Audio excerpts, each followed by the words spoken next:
रात गवाई सोए करियो, दिवस गवाया खाए।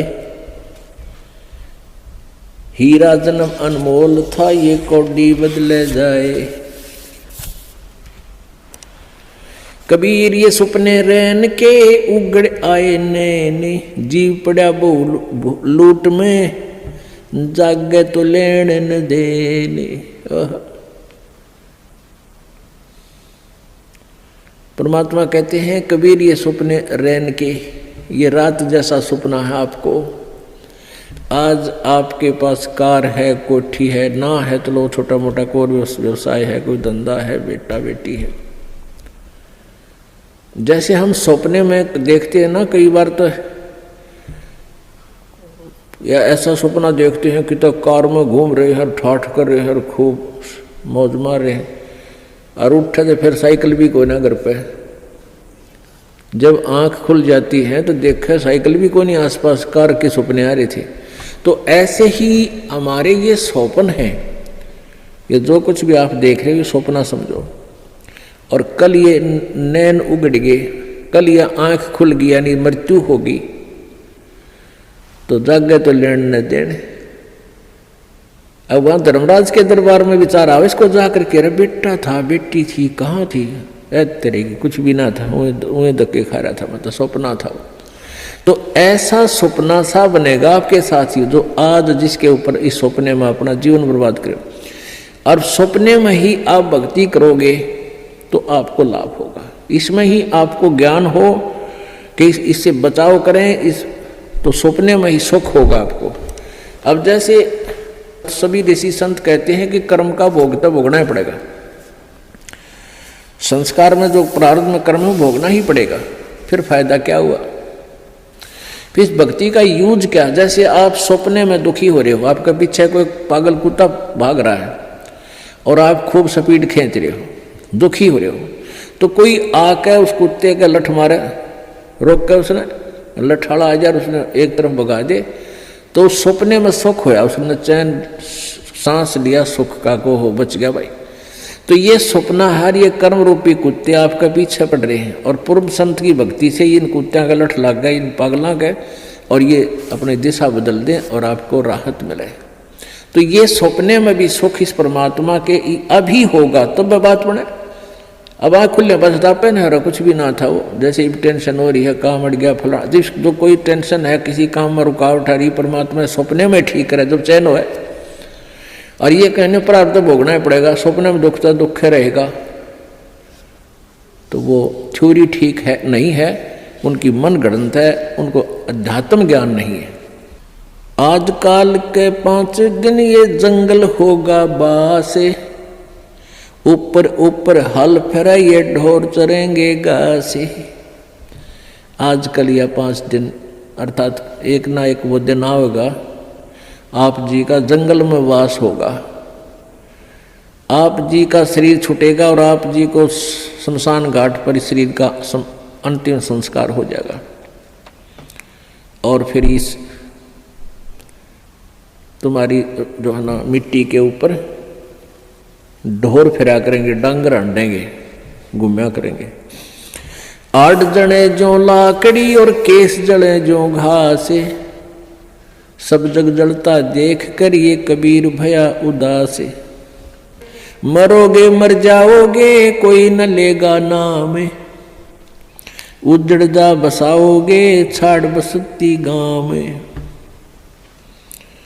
कहते हैं आज तुम जिस परिवार के वंश चलाने के चक्कर में दिन रात फिर लगे रहते हो, आपकी मृत्यु के बाद कोई आपने याद भी ना करे, 6 महीने रोंगे मुश्किल से। अब आजकल तो 10 दिन में कर दें सारा काम, 70वीं वीर, वर्षी वीर, महीना वीर, वो 13वीं भी 10 दिन में करके फारे कर दें। कोई आज अब अपने दादाजी को कितना याद करते हो? कभी कोई पूछला, गांव को पूछ ले कि किसका है, कहाँ से, फिर जब फलाने दादा का नाम कभी बताना पड़ जाए, जब न तो कहो ना याद करता दादाजी ने। तो पुण्यात्माओं या भूल ला रखी काल ने, और इन काल के दूता ने हमें ऐसा उलझा रखा है कि पुत्र बिना मोक्ष नहीं। अब बेटी ने तो हम संतान भी नहीं मानते थे, ऐसी ऐसी अनजान सोच बना दी हमारी। पुण्यात्मा में बेटा और बेटी में कोई अंतर नहीं, संस्कार आपको मिलेंगे चाहे कितने पैर पीट लो। आजकल उन अज्ञानी लोगों की और फिर समाज के दबाव में हमारे भक्त आत्मा भी प्रेरित हो जाते हैं। जिसके एक दो पुत्री है तो इन्होंने सोचा पुत्र हो भगवान, पुत्र जरूर हो, क्योंकि वो इंजेक्शन लाओ डेली। जब पड़ोसन आ जाएगी, कोई रिश्तेदार आवेगा, नहीं कहेंगे एक पुत्र तो चाहिए था, एक पुत्र तो होना चाहिए। दास जब सर्विस करता था, जेई की नौकरी करता था, एक ठेकेदार था मदीना गाँव, मदीना डांगी का, और वो 60-65 साल की 62 साल की उम्र का आदमी। तो उसके 4 लड़कियां थी और बड़ी लड़की ब्याह दी, 2 लड़कियां तकरीबन सारी ब्याह शादी कर दी। फिर प्रेरणा कर दी, किसी ने कहेंगे कोई एक पुत्र तो हो, पुत्र तो होना चाहिए। तो उसकी पत्नी ने भी यही कहना शुरू कर दिया कि पुत्र तो होना चाहिए। उसने कहा कि तुम मेरी, उसकी कोई मौसी की लड़की थी क्यों करके उसकी शादी करवा दी। अब वो बताओ, खुद बताओ था, बोला जी ऐसा हुआ, वो फिर जड़वा 2 लड़की होगी उसके, 5 तो पहले थी और 2 के और आन लागे, फिर वो छक्के। मैंने तो ऑपरेशन करागा, पांडा छुटवाया उसका।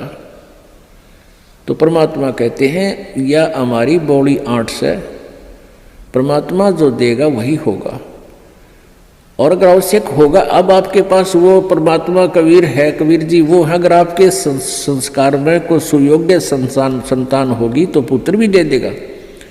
ना तो आज वर्तमान के 80% पुत्रों से ये माता पिता दुखी है। पुत्री तो शादी कर दी हुई पराई, यहाँ रहती है तब आपका पूरा काम करे, कभी आज्ञा का अवहेलना नहीं करती लड़कियां, और पुत्र छोटा ऐसा लाग जा रहा, खोए अलान ना करूं क्यों, और बेटी कभी नहीं बेचारी मना करती। तो हमने इन अज्ञानी अनजान ऋषि संतों के अज्ञान के कारण हम इतना भेद बना बैठे थे एक आत्मा में, आत्मा वही बेटी और बेटे की।